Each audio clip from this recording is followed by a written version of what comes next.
Assalamualaikum warahmatullahi wabarakatuh. Salam sejahtera semua, guys. Selamat sore. Ketemu lagi di channel yang dulunya dulu nih, katanya punya si Alif Mbak, tapi sekarang udah ganti jadi Stupid People. Masih sama gue yang cuma dimintain tolong buat ngisi konten. Kali ini gue cuma mau bawa konten soal yang lagi ramai kita, yang lagi booming lah, dan kita juga merasakan efeknya si virus cantik Corona COVID-19. Di kesempatan kali ini gue nggak mau bikin konten yang mungkin buat kalian semakin takut atau cemas. Gue hanya mau cerita apa yang gue rasakan sebagai salah satu korban daripada efek domino si virus cantik ini. Dan mungkin gue juga mewakili banyak sekali orang-orang di luar sana, teman-teman gue yang ada di Bali yang mungkin sekarang kita udah pulang kampung semua, termasuk gue tadinya. Saya ada salah satu pencari nafkah di kota Denpasar, di Pulau Dewata. Dan cukup buat pandangan aja. Mudah-mudahan kalian yang nonton video ini nonton sampai habis. Yang gue harapin kita punya pemikiran yang sama, kita punya tekad yang sama, pemikiran wacana yang sama dalam menghadapi COVID ini. Dan juga kita suarakan apa yang kita rasakan karena adanya si virus corona ini. Guys, buat sedikit aja buat gambaran, waktu kita di Bali jauh sebelum tanggal 2 Maret itu endemik pertama Indonesia diserang corona secara langsung. Suspek dan korban pertama itu ada di 2 Maret. Dan jauh sebelum itu di Bali kita udah merasakan lockdown yang tidak lockdown, tapi juga seperti lockdown. Karena apa? Kita ujung tombak pariwisata di Nusantara. Dan kita di kota Bali, di Pulau Bali, bersentuhan langsung dengan dunia internasional. Jadi pada saat pihak luar menutup akses untuk pariwisata, kami adalah orang-orang yang pertama merasakan. Bahkan mungkin saya salah, tapi saya yakin sekali jauh sebelum Jakarta dan kota-kota yang lain yang merasakan efek dari COVID ini. Pada waktu itu sampai kemarin ini nyepi, Bali itu udah nyepi 10 hari, bahkan mungkin more than 10 days sebelum hari H nyepi, bahkan sesudahnya, bahkan sampai sekarang. Dan yang gue dengar dari teman-teman sendiri, Bali baru wacana mungkin ya, atau mungkin juga akan memang pasti akan dilaksanakan, akan lockdown selama 3 hari lagi, untuk nyepi 3 hari lagi. Dan kami adalah orang-orang yang pertama kali dirumahkan, karena otomatis saat bandara sepi, otomatis guide juga sepi, guide yang membawa tamu-tamu ke hotel-hotel sepi, restoran pun sepi. Efek domino terjadi di Bali sangat-sangat berdarah-darah. Ya, kita harapkan semua akan membaik. Ujung tombak pariwisata Indonesia dan juga semua kota yang ada di Indonesia akan kembali pulih. Sedikit soal corona yang mungkin juga kalian lebih cerdas, kalian lebih punya banyak infonya. Corona ini, menurut info yang kita punya ini kan, yang kalian juga sudah punya, ini sudah ada di akhir tahun 1960 dia sudah ditemukan, dan dia menyerang manusia dan mamalia dan terus berkembang. Dan dalam tanda kutip, terakhir yang kita dengar ada kebocoran lab di Wuhan. Ya, otomatis kita juga akan berpikiran yang sama awalnya, atau mungkin seterusnya ini adalah senjata kimia bla bla bla bla bla, something like that. Ada campur tangan manusia di sini. Whatever, gue nggak bakal ngebahas yang seperti itu. Wacananya terlalu besar, percaturannya juga terlalu complicated. Gue cuma mau ngebahas yang kita rasakan sekarang, orang-orang yang kita rasakan. Jakarta ingin melakukan PSBB atau apalah istilahnya, gue juga sendiri nggak paham. Terus rame juga satu pihak mengatakan lockdown. Guys, kita nggak sanggup untuk lockdown. Demografis kita, kepulauan dan juga jumlah penduduk tidak memungkinkan untuk melakukan itu. Dan dari sejarah kita sudah mencatat di 1997-98 saat ekonomi kita ambruk karena moneter, Yang sangat membantu walaupun berdarah-darah, walaupun merangkak-rangkak adalah UMKM. Dan UMKM itu pendapatan harian, guys. Dan itu sekarang juga ikut terbunuh. Nah, kalau ada lockdown atau misalnya ada penutupan satu wilayah, kita ini mau makan dengan apa? Yang kita takutkan adalah efek domino jangka panjang. Orang-orang seperti saya, rekan-rekan yang pendapatan kami adalah harian, kami adalah orang-orang lapangan. Dan bisa dibayangkan kalau misalnya sampai di titik kulminasi kecemasan ini dan juga keadaan ekonomi ini lalu meledak, ya kita tidak mengharapkan itu. Najubillah min dzalik, semoga tidak akan terjadi. Akan ada luka berdarah lagi di Indonesia, akan ada catatan merah lagi di dalam sejarah Indonesia. Itu yang kita takutkan. Dan tidak ada satu lembaga manapun yang punya wewenang untuk menyatakan perihal kesehatan atau info yang terkait dengan corona, yang kapan dan bagaimana corona bisa berhenti atau dihentikan. Bahkan Indonesia sendiri belum memiliki SOP untuk melakukan tes medis. Kita nggak bisa nyalahin pemerintah, dan ini bukan saatnya kita menyalahkan pemerintah, menyalahkan apapun. Cuma yang saya ingin tekankan, kita ada di status perang. Kita harus yakinkan itu. Corona sudah menghancurkan semua sendi kehidupan kita, baik ekonomi, agama, apapun juga. Dan kita sudah rasakan, dan kita harus mengiyakan walau dalam hati kecil kita dalam status perang. Sekarang kalau misalnya kita dalam status perang, kita sudah menunggu berapa fase mengolok-olok sudah, fase cemas sudah, fase ketakutan sudah, bahkan sampai euforia sesaat. Kita ini kan paling euforia banget lah orang Indonesia ini kan, dalam hal apapun. Bahkan mungkin kemarin seperti yang lockdown rame atau social distance atau apapun, masih euforia yang kayak kita main perang-perangan, terus kita yang main oke deh, social distance, oke deh, lockdown, oke, libur, bla bla. Masih ada rasa senang di euforia itu, sampai di titik ini yang hari ini banyak orang-orang sudah berubah dari cemas menjadi ketakutan.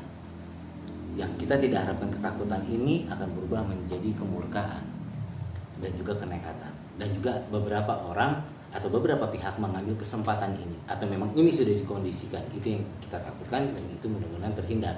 Karena sudah banyak hal juga jauh sebelum hari ini kita sudah sangat-sangat tahu banyak pihak yang menimbun amunisi untuk berperang melawan corona. Gue cuma pengen mengajak teman-teman semua, kita semua nih, yuk kita berpikir sekarang ini kita dalam kondisi perang. Sejarah juga mengajarkan kita adalah orang-orang yang jago sekali untuk bergerilya. Bahkan alam juga sudah mengajarkan kita banyak soal bertempur dengan alam. Tapi biasanya itu kan sentralisasi, gempa bumi, tsunami kan tersentral, guys. Sekarang ini merata di semuanya. Jadi semua pihak bukan perang saya, bukan perang kamu, bukan perang mereka, bukan perang kalian, bukan perang kami, tapi ini perang kita semua. So, saat kita perang, kita butuh strategi, dan kita harus mengiyakan, oke, kami siap berperang. Dan kalau bisa, wacana ini kalian wartakanlah, kalian beritakan tanpa ada ketakutan, tanpa ada unsur apapun, agar kita benar-benar siap melawan musuh yang tidak terlihat. Karena apa? Saat memang kita sudah sama-sama di formasi perang dan kita menjaga hal itu, saya sangat yakin sekali kita akan memutus semua rantai, kita akan mampu untuk melawan musuh kita akan mengalahkan dia sampai semua menjadi bersih. Dalam artian kata konteks bersih ini kan semua yang kita lakukan sekarang ini pembatasan untuk pemutusan pergerakan si virus ini untuk lebih menyebar. Itu aja dulu kan. Nah, kalau formasi kita sudah sangat-sangat rapat dan sangat-sangat kuat, mereka tidak bisa tembus musuh ini, otomatis UKM akan berjalan dengan baik. Walau berdarah-darah akan berubah menjadi merangkak, kita akan berjalan. Dan semua sektor ekonomi, kepercayaan pihak investor atau segala macam apapun akan kembali normal. Butuh waktu, sangat butuh waktu. Karena tidak semua orang pemahaman seperti kita. Bahkan mereka yang sanggup berperang belum tentu mereka mau berperang. Mereka yang mau berperang belum tentu dengan kondisi yang siap perang. Tapi setelah kita wartakan ini, kita berikan wacana seperti ini, oke, orang-orang UKM sekarang, mereka sekarang yang mencari kebutuhan hidupnya untuk harian, mereka harus tetap ada di lapangan, guys, karena banyak perut yang harus diisi. Dan kita pun menaruh kepercayaan yang sangat, dan kalian juga yang ada di lapangan, kami menaruh sangat-sangat kepercayaan yang paling tinggi kepada kalian, karena kalau memang kita perang, kalian ada di barisan pertama. Kalian orang-orang yang pertama menyampaikan atau menjadi agent pemutus, atau kalian menjadi orang-orang pertama yang menjadi agent pembawa virus. Antara dua pilihannya, pemutus atau pembawa. Dan kalian adalah di garis pertama. Saat kalian semua bekerja dengan baik, formasi kalian sangat-sangat baik, kalian menunjukkan kepada kita semua, kepada dunia, bahkan kepada semua pihak, bahwasanya memang kalian mampu untuk di lapangan, maka semua pun akan bergerak kembali kepada tempat masing-masing, semua sektor. Jadi untuk saat sekarang ini kita cuma butuh kerjasama, kita butuh kesepakatan, kita butuh sama oke, kita berperan. Dimulai daripada lini paling dasar. Kalau memang ini adalah satu pohon, kita mulai dari akal, dari keluarga Anda. Formasi, kita bicarakan formasi perang.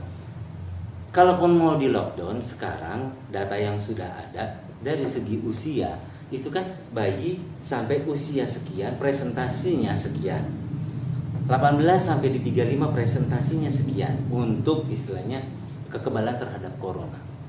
Karena biar bagaimanapun MERS sendiri dan juga SARS itu termasuk daripada corona, karena memang mereka ada coronavirus 2295 dan sebagainya sampai corona yang sekarang lah, yang hari ini kita hadapi. Dan ternyata kalau untuk menurut data yang ada, dia tidak semakin kuat guys, dia malah semakin melemah untuk presentasi kematian. Dan 80% dari persentase kematian yang sekarang ada, mereka sudah membawa penyakit sebelumnya. Jadi corona yang memang mereka hindat itu hanya melemahkan sistem tubuh mereka dan menguatkan si penyakit yang memang sudah ada ini. Dan tidak pernah ada angka kematian yang jelas di usia keberapa, atau apakah banyak anak muda, atau kita nggak pernah tahu. Dan yang sudah pasti kita punya dari Tuhan, dari semesta memberikan kita imun tubuh. Dan inkubasinya dari si virus ini sendiri di tubuh manusia itu katanya 14 hari, mungkin kurang, mungkin lebih. Dan kita punya imun tubuh. Saat dia masuk, kemungkinan di hari ke-7, imun kita itu sudah mempelajari si virus ini, musuhnya tidak terlihat. Dan imun ini bisa mengalahkan dengan kondisi, dengan catatannya, kita dengan kondisi kehidupan yang sehat lah, makanan sehat, pola hidup yang sehat lah. Itu imun tubuh bisa langsung mengalahkan si virus ini. Tapi di luar daripada konteks itu, yang kita sekarang sadari ini sebetulnya ada apa? Kegemparan yang sampai sedahsyat ini di satu bumi ini ada apa? Apakah memang ini dikondisikan? Oke, balik lagi ke jalur kita, karena itu bukan jalur konteks di konten kita kali ini. Yang kalau pertama yang harus memang ada lockdown, itu kan harus orang-orang di usia orang-orang usia senjala. Kalaupun itu ada di rumah kita, mereka yang di lockdown, mereka yang diisolasi, dalam artian kata bukan isolasi yang macam-macam, tapi mereka harus tetap ada di rumah. Kondisikan semua media. Kalau saya pribadi menyatakan media ini kan sudah disetir, sangat-sangat disetir, apalagi di Indonesia. Berikan kayak TV, radio, itu sama mereka, bikin mereka betah di rumah. Dan bikin mereka memang khawatir, worried, karena memang media itu hanya membuat kita takut, hanya mewartakan ketakutan. Berikan itu, fasilitasi itu, manjakan mereka di rumah sampai mereka betah di rumah dan tidak kemana-mana. Anak sekolah pun itu adalah peran seorang ibu ataupun peran seorang ayah, pisau seluruh keluarga. Dan juga kepada anak-anak kita tekankan kembali CBS, acara belajar siswa aktif. Kedua, ibu-ibu, ini pun ujung tombak kedua setelah para pencari kerja yang memang harus beraktivitas di luar. Dan kembali untuk pada ibu-ibu, kalian adalah perawat pertama di rumah, kalian adalah keamanan pertama di rumah. Contohnya ya, suami misalnya yang bekerja di luar rumah, kalian yang harus menyediakan air misalnya, cuci tangan, karena WHO itu kan hanya memberikan 5, tangan, siku, distance, bukan social distance tapi jarak, dan segala macam yang kita sudah tahu. Jadi ibu ini yang menyediakan, dan juga para bapak atau siapapun yang sekarang ada di lapangan dan tetap harus ada di lapangan. Kalian yang amunisi diri kalian sendiri, kalian yang proteksi diri kalian sendiri, berpola hidup sehat, kalian bawa semua peralatan yang sudah dianjurkan oleh orang-orang kesehatan. Bahkan kalau perlu, memang kita harus ada sedia tas, sampai tisu kita harus bawa, tisu basah kita pun harus bawa selain pada obat pencuci tangan atau segala macam. Dan kalau memang kita tidak bisa bergerak di tempat kerja kita harus sediakan tisu, di mana kalau kita bersin, contoh kita buang tisu bekas bersin kita itu di plastik kita sendiri. Dan itu semua harus dikondisikan, karena sekali lagi kalian yang ada di lapangan sekarang adalah ujung tombak kepercayaan yang ada orang banyak sekarang. Kalian adalah agen yang membawa virus atau kalian adalah agen pengutus virus. Dan di antara semua usaha yang kita lakukan, siapapun kita, dimanapun kita berada, siapapun Anda, siapapun kamu, perkuat diri kita dengan iman. Karena sekali lagi, setelah banyaknya kita bercanda dengan semesta, Indonesia selalu bercanda dengan semesta, kali ini kita bercanda lagi dengan semesta, kita diuji lagi dengan semesta. Kita butuh kekuatan iman, karena kita harus tetap menjadi kuat dan jangan menyerah. Dan doa adalah nasib adalah doa. Tetap berdoa untuk nasib yang lebih baik. Semoga nasib akan menjadi lebih baik dengan doa kita.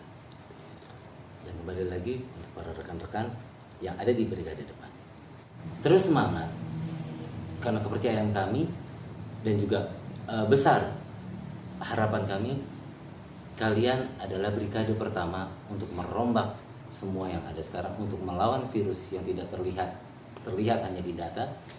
Kita sudah kuasai kekuatannya musuh kita juga harus punya strategi untuk melawannya.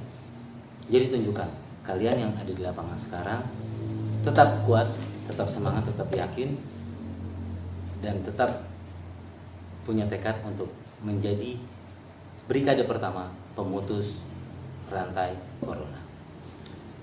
Dimanapun kita berada, dimanapun kalian berada, tetap menjadi peacemaker dan selalu membuat karma terindah dalam hidup Anda, karena semua yang kita lakukan akan berbalik kepada diri kita. Stay tune di channel ini, like, subscribe, and share. Peace and love. Tabe.